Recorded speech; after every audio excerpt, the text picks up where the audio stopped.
Thank you, Gary.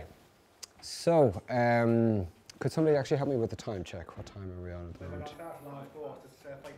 7:05, cool. So we're going to look at spending maybe half an hour or so for your questions. I'd like to thank you so much for your patience through so far to this evening. We might open one of the doors, I think, just to get a little bit of fresh air, if that's a good idea. And I'm also then going to invite Melissa just to help us in terms of capturing the thread of our conversations as it goes through our questions.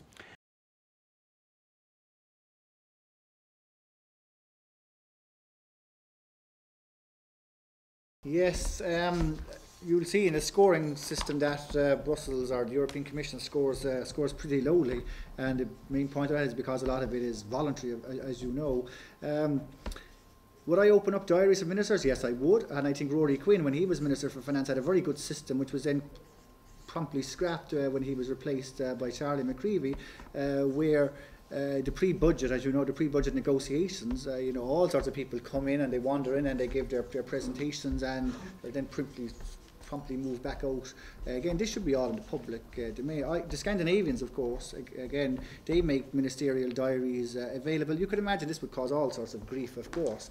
But I don't think we should expect our ministers to be having a chock full of diary day in, day out. Governing is about reflecting. In fact, if we had just taken a bit more time, I think with the point Gillian made, and John, if we'd taken a bit more time over the past number of years and people had thought through the issues involved, we mightn't be in the shocking quagmire, to use the word John used, we are now. What I'm not advocating for is that we have a register of lobbyists where every tiny minutiae is covered.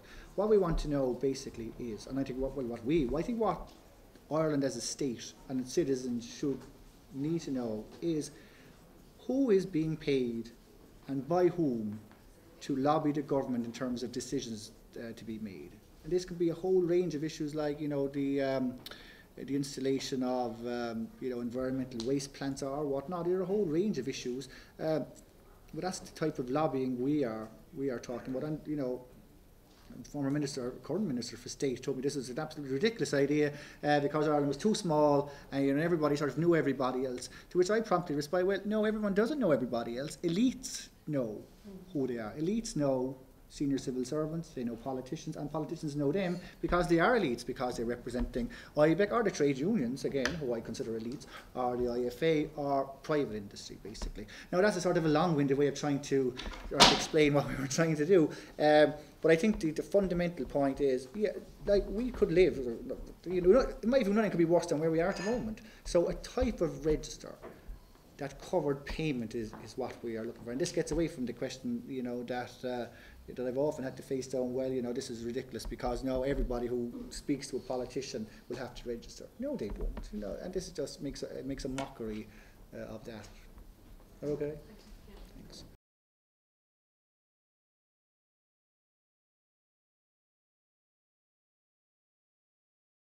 No, actually, I didn't go back for a reaction, so I didn't get any reaction, and my thesis wasn't put in the library in DIT, so I haven't, it's small pieces of it. I've given presentations on it, but the whole piece of it, work hasn't been published. Did any of the respondents seek to see the results? No, none of the respondents sought the results. I did have some, as I mentioned, some people who responded negatively, that they thought it was tabloid in nature, that I thought I was seeking tabloid, headlines or whatever. I had one senior TD who said that he thought it wasn't academic, and so I responded with the academic background, and then he didn't get back to me. So it did have quite a number of, probably 10 negative responses, where people just thought I was, casting aspersions on the ethics of TDs, which is not what I intended to do, at all.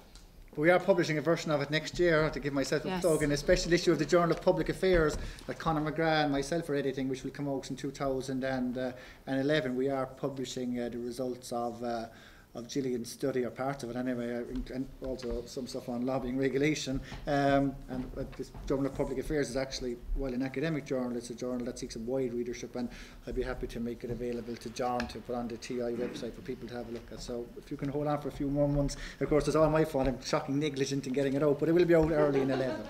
Yeah, there is actually a book coming out this week too, called Business and Society in Ireland, and I think Gary has a chapter in it and I have a chapter in it, and it talks about the moral costs of corruption. It looks at it kind of from a different angle as well, that because certain activities are so accepted among political parties and society that there is no cost then to engaging in these activities, so they become more widespread, and it kind of is a spiral, and it links in with the financial crisis that we're currently going through.